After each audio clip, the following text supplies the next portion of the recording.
반갑습니다. 아파트 사이클 연구소 소장 이현철입니다. 배짱입니다. 네, 반갑습니다. 네, 소장님 오늘은 그 국민의힘 윤석열 후보의 이 부동산 공약에 대해서 좀 얘기를 해보려고 하거든요. 네, 얼마 전에 이 부동산 공약에 대해서 이제 크게 얘기를 하셨단 말이에요. 네. 그래서 그 부분에 대해서 이제 얘기를 하려고 합니다. 네, 준비되셨나요? 예. 그럼 먼저 제가 크게 세금, 그죠, 공급, 임대차 3법에 대해서 어떤 얘기를 하셨는지 먼저 말씀을 해드릴게요. 세금 및 대출 부분은 종합부동산세 전면 재검토, 1주택자 재산세 완화, 다주택자 양도소득세율 완화. 공급 부분은 민간 주도로 임기 내 250만 채 건설, 재건축, 재개발 규제 완화. 임대차 3법으로는 임대기간 2+2에서 종전 2년으로 환원을 하고요. 전세 보증금 올리지 않은 임대인에게 인센티브를 부여하겠다. 평가를 해보고 진짜 실현이 가능한지 이 부분에 대해서 얘기를 해보려고 합니다. 하나하나씩 좀 얘기를 해볼까요? 세금 부분부터 얘기를 해볼게요. 1주택자나 다주택자의 세금을 좀 완화해 주겠다 이런 식으로 흐름을 잡으셨어요. 이 부분에 대해서 좀 얘기를 해볼게요. 이제 세금 부분이 지금 양도세를 중과를 여기에 보면 이제 완화라고 나와 있는데 구체적인 내용을 보면 중과되는 거에 50% 정도를 한시적으로 이제 풀어주겠다 이런 얘기를 한 것 같아요. 효과가 있을 것이냐 없을 것이냐. 일단은 이제 지금 보면 양도세 중과 때문에 매도 물량이 많이 잠겼다. 이 부분에 이제 많이 포커스를 맞추는 것 같아요. 사실 저도 이 양도세 중과는 이제 예전에도 얘기했지만 사실 효과가 크게 없는 정책이다. 이런 얘기를 했어요. 이 정책이 시장을 잡는데 효과 없는 거는 100% 맞습니다. 근데 문제가 있는 게 이 정책이라는 게 한번 정해졌잖아요. 정해진 다음에 이게 이제 다시 제자리로 환원시키는 부분은 또 다른 문제라는. 그래서 아마 윤석열 후보자도 다른 이제 그 지원하는 분들도 아마 이런 조언을 했을 가능성은 있을 것 같아요. 제가 볼 때. 왜냐하면 원래는 전면적 폐지 수준으로 처음엔 얘기를 하시는 것 같았었거든요.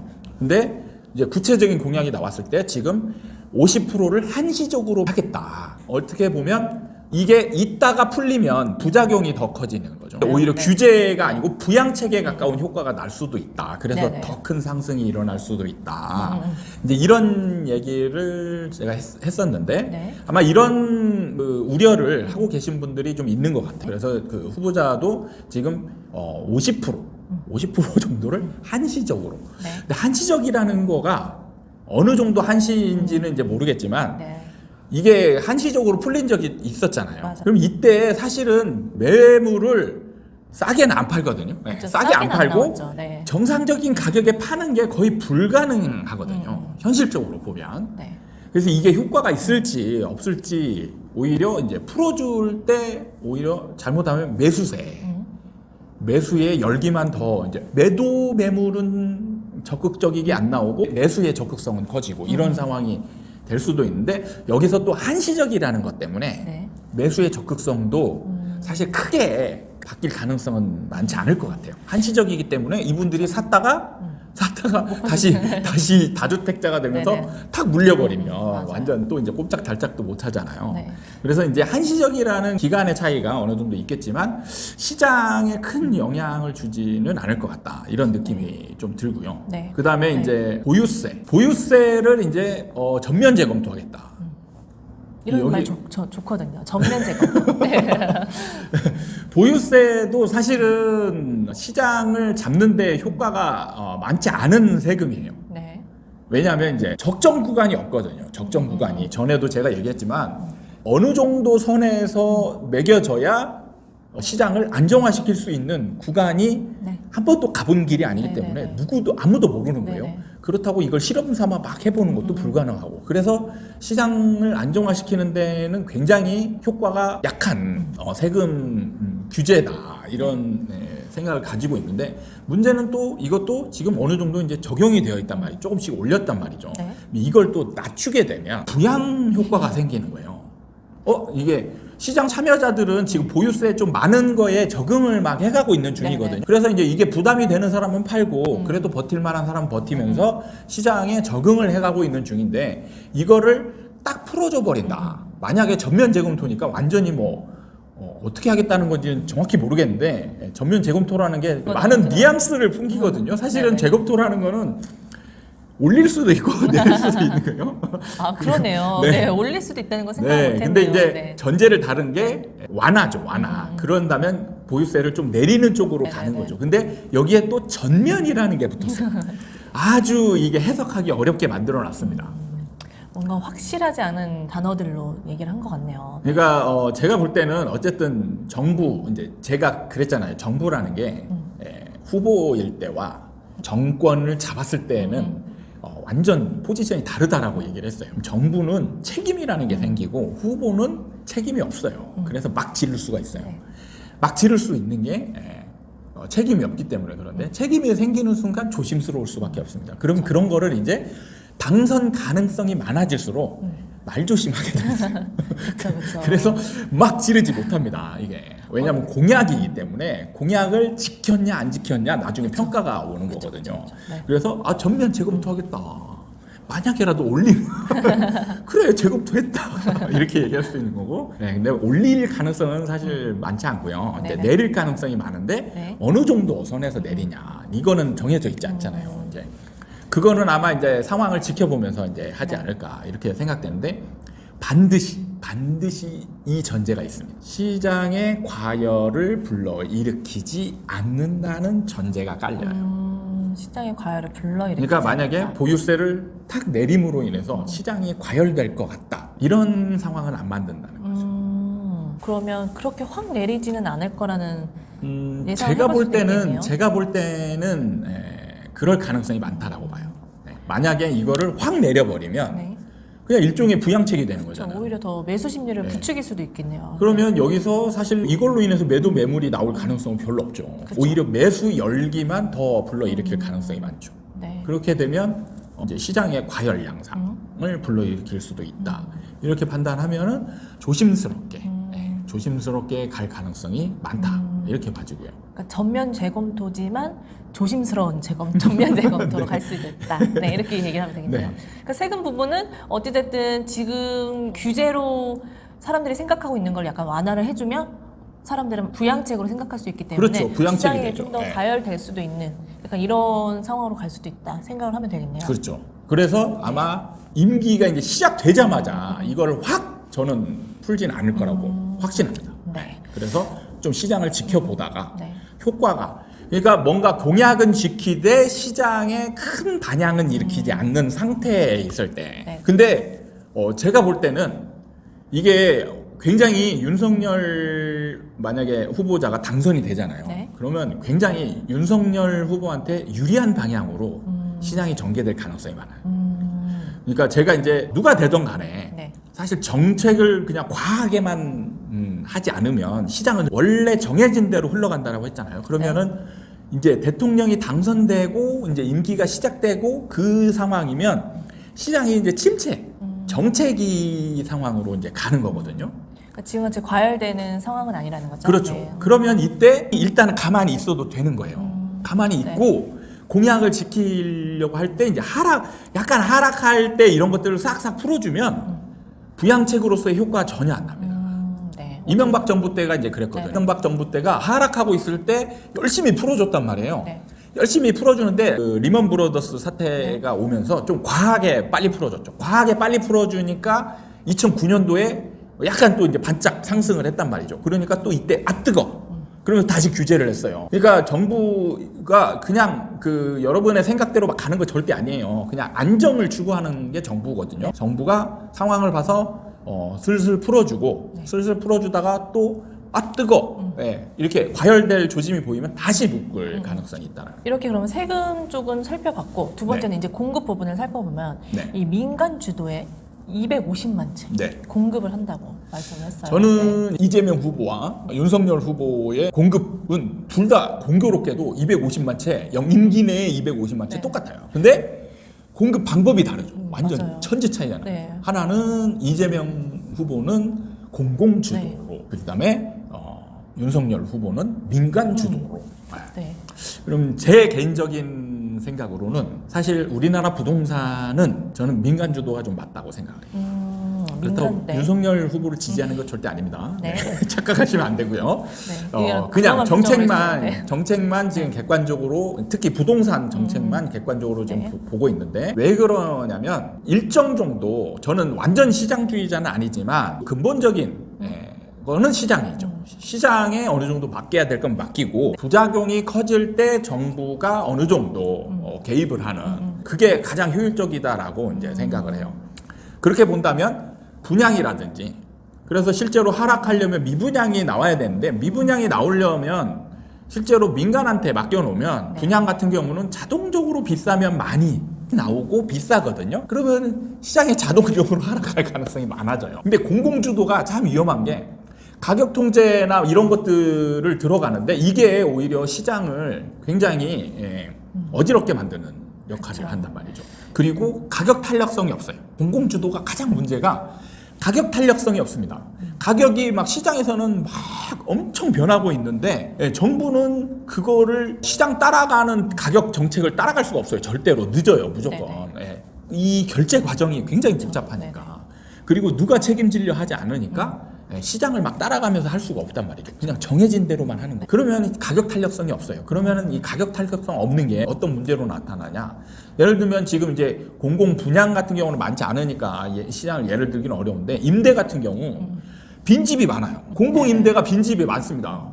아니 왜, 여러분들은 아마 이해가 안 될 수도 있을 거예요. 저렇게 싸고 괜찮은데 왜 빈집이 많을까? 그게 문제가 뭐냐면 두 가지예요. 가격 탄력성이 없는 문제하고 입지. 그러니까 좋지 않은데 가격이 생각보다 비싸게 느껴지는 거죠. 그런 집들이 수두룩하게 있어요.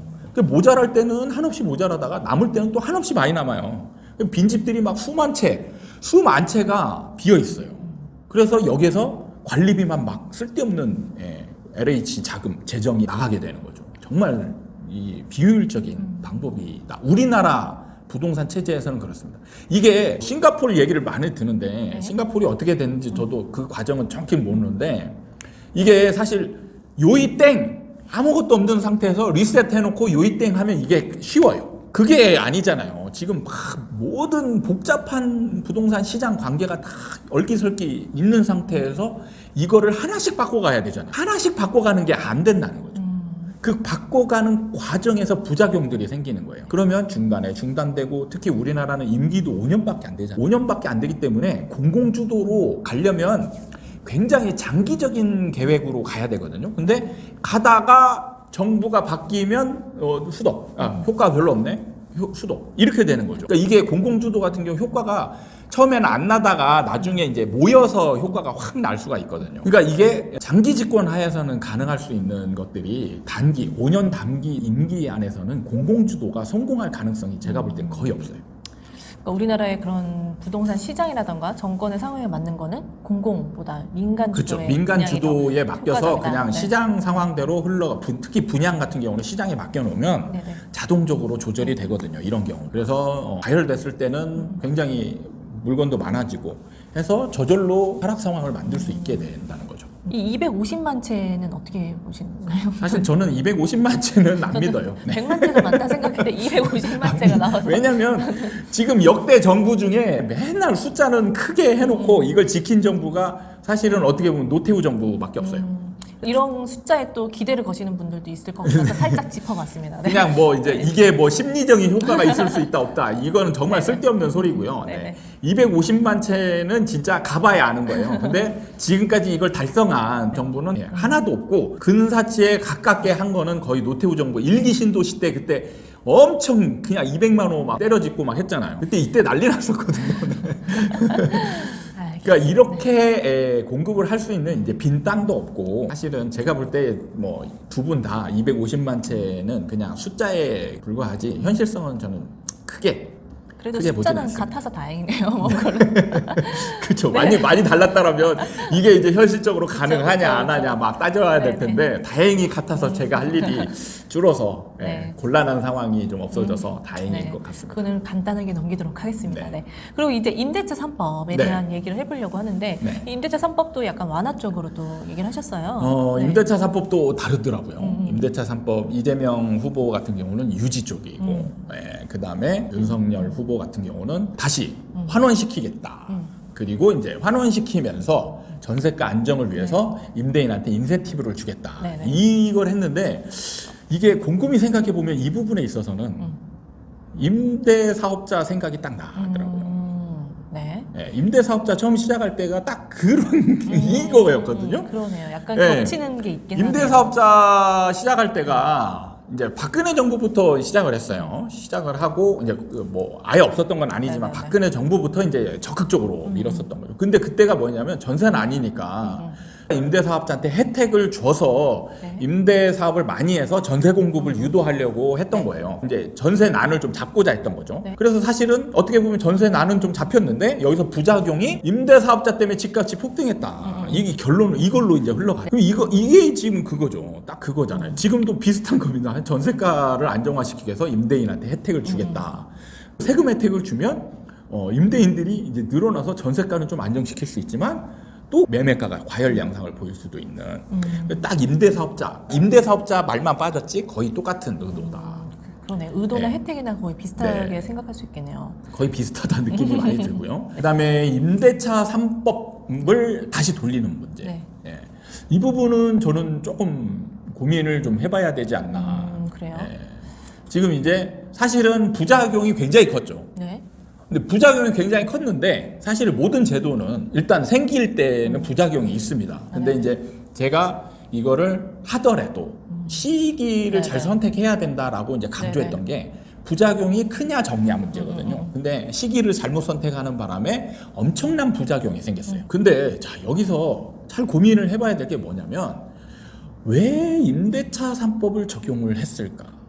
전세가가 안정적이었는데 정부가 미쳐서 임대차 3법을 적용을 했을까? 아니거든요. 그쵸. 아니거든요. 전세가가 계속 올라가는 상황이었단 말이죠. 네. 근데 자, 임대차 3법이 적용되기 전 그럼 지금 윤석열 후보가 환원하겠다라는 그 제도 상황이란 말이죠. 그 제도 상황 하에서 전세가는 계속 오르고 있었어요. 근데 제가 지금 이제 제 정규 강의에서는 이제 전세 시장 구도나 이런 거에 대해서 자세하게 이제 제가 설명을 하고 있는데 우리나라 전세 제도는 무조건 올라갈 수밖에 없는 제도예요. 네. 무조건 가격이 올라갈 수밖에 없어요. 제도 측면에서. 그러면 여기가 정부가 개입을 안 하잖아요. 네. 그럼 전세가는 무조건 뛰어요. 무조건 뛰어요. 그래서 정부가 전세가는 개입을 할 수밖에 없어요. 무조건 개입해야 됩니다. 그리고 이 부분은 매매하고는 좀 다른 양상이죠. 전세라는 거는 정말 실거주고 네. 특히 이제 여기에 서민들의 집 거주 생명하고 직결되는 부분이죠. 네. 여기서 가격이 계속 뛰게 되면 생명권도 위험한 상황이 되는 거예요. 그러니까 노숙자가 생길 수도 있고 네. 집 없이 떠도는 뭐 이제 컨테이너나 막 이런 거에서 사는 사람들이 그런 사람들이 텐트 생활하고 하는 사람들이 하면 생길 수 있는 거예요. 그래서 정부가 어떻게 효율적으로 개입을 하냐 문제가 이제 관건이에요. 근데 그냥 돌리겠다. 이건 대책이 사실 없는 거거든요. 그래서 나온 게 임대 사업자한테 혜택을 주겠다 하는데 여기서 이제 많은 분들이 착각하는 게 있어요. 결국에는 다주택자가 전세, 임대를 공급하는 민간 공급 주도형이잖아요, 우리나라가. 네. 그러면 다주택자가 많아지면 집값이 안정이 되냐 이 부분인데 절대 그렇지 않아요. 그게 이제 많은 분들이 착각하는 부분입니다. 그러니까 여기서 많이 다주택자가 전세가를 안 올리면 되는데 안 올리지 않잖아요. 안 올리지 않는 게 이제 문제죠. 그래서 전세가가 안정될 수 없는 부분입니다. 다주택자는 전세가를 올릴수록 훨씬 효율적인 투자가 돼요. 근데 다주택자는 자선사업가가 아니란 말이죠. 그쵸? 투자자예요. 네. 그럼 투자자는 효율성을 취해야 되는 거죠. 그럼 전세가 올라가는 게 훨씬 더 효율적인 거예요. 그래서 전세가 올리는데 기를 쓰고 노력하게 돼 있어요.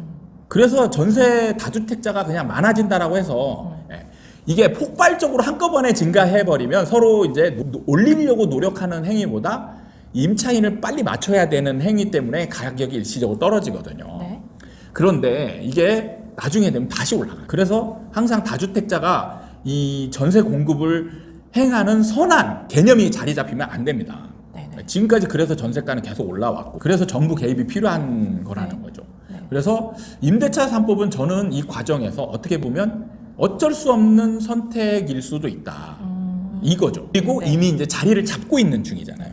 그리고 지금 초창기에 자리 잡기 전에는 부작용이 있었지만 지금 이제 시간이 흘러갈수록 아주 큰 부작용은 지금 이제 제도가 자리 잡아 나가는 과정에서 지금 2년 계약 갱신 청구권이 있을 때 이때에 이제 임차인과 임대인의 다툼이 어느 정도 있는 거 있지만 이거는 이제 어쩔 수 없는 거예요. 장기 임대 거주를 하기 위해서는 이 실소유자와 임차인 간의 다툼이 있을 수밖에 없는 겁니다. 그래서 이때 이제 이걸 어떻게 정부가 효율적으로 개입을 해서 최소한으로 다툼으로 만드느냐.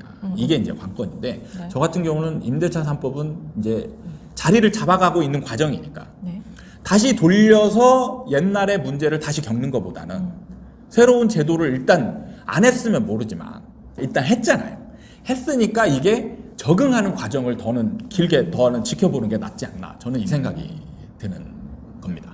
어쨌든 그런 소장님 말씀은 전세는 정부의 개입이 어느 정도 필요하고 네. 그걸 잡기 위해서는 임대차 3법은 필요한 법이고 임대차 3법이 필요하다 이건 아니에요. 임대차 3법은 어쨌든 이제 전세를 잡기 위해서는 어떤 제도가 필요한데 사실 그거에 대한 논의는 많이 이루어져야 되는 부분인데 그동안에 이루어져서 만들어진 게 일단 임대차 3법이잖아요. 그리고 임대차 3법이 어떤 과정을 거쳤던 네.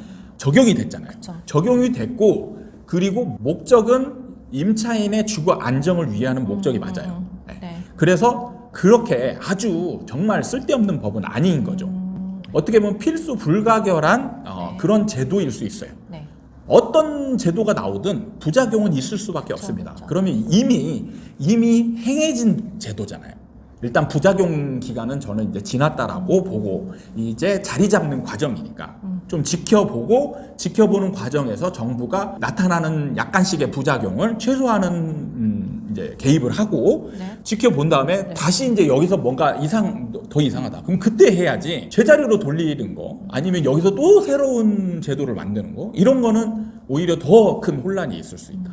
이런 생각입니다. 임대차 3법의 부작용은 있지만 어느 정도 지금 적응한 시기고 그렇죠. 그걸 다시 되돌리면 또 다른 부작용이 생기니까 그거를 건드리는 거는 아닌 것 같다. 그렇죠. 알겠습니다. 오늘은 그 이재명 후보의 부동산 정책에 대해서 얘기해봤듯이 오늘은 윤석열 네. 후보의 그 부동산 공약에 대해서 좀 얘기를 해봤어요. 네. 뭐 세금과 공급과 임대차 3법에 대한 얘기. 이거는 각자 그냥 생각해보는 게 좋을 것 같아요. 이게 정말 실현 가능할 건지 이걸 했을 때 내가 원하는 그런 부동산 시장이 될 것인지 한번 좀 냉정하게 생각해보는 시간이 됐으면 좋겠습니다.